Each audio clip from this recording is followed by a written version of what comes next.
सूरतिया है मोहनी, सूरतिया है मोहनी। अरे चूनर लाल लाल हो सूरतिया है मोहनी, चूनर लाल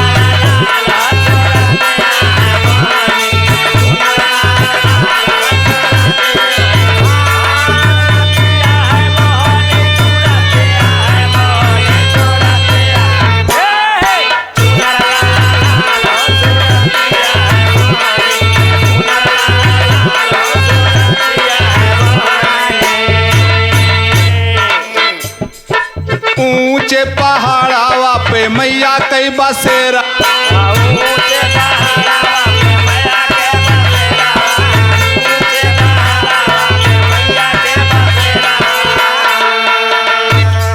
साधु संत भक्त जाला कैले जय जयकारावा।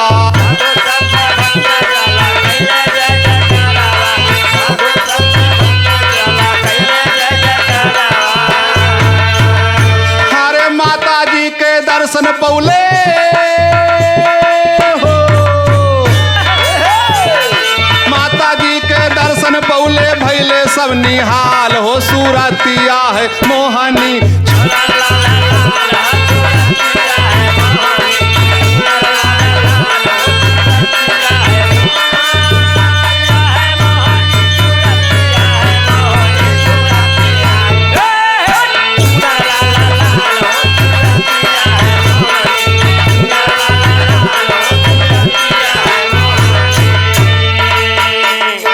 स्वर्ग से सुंदर लागे मैया दरबार,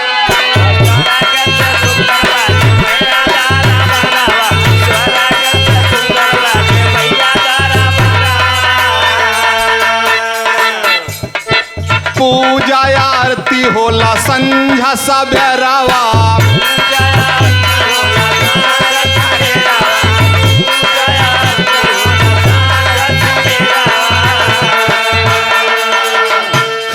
शेरा वाली कृपा कैली काटल भाव जाल हो सूरतिया है मोहनी, चूनर लाल लाल हो सूरतिया है मोहनी।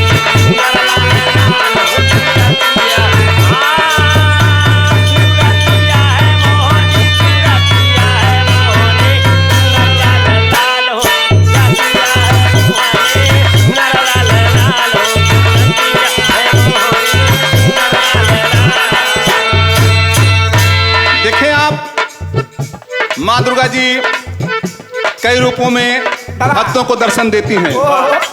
कौन कौन से रूप हैं उनके? काली दुर्गा बीड़ा धारी कई स्वरूपवा,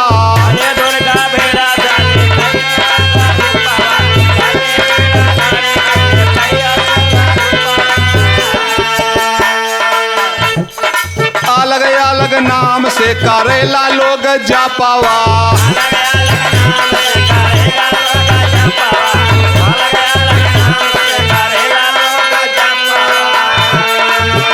हरे देवी जी के दर्शन से हो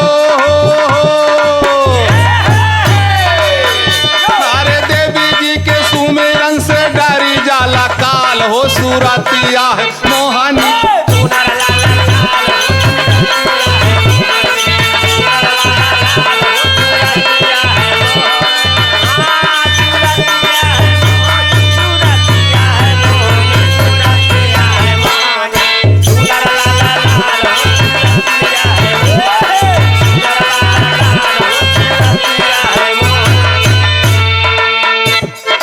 गुरु माधव राम जी सीधारे सूर धामावा,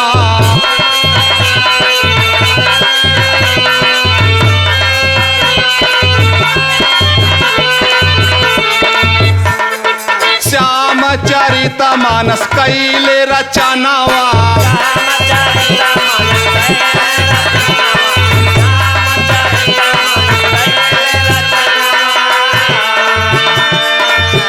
हरे कवि जय नारायण बिना गुरु के ब्याहाल हो सूरतिया है मोहनी, चूनर लाल लाल हो सूरतिया।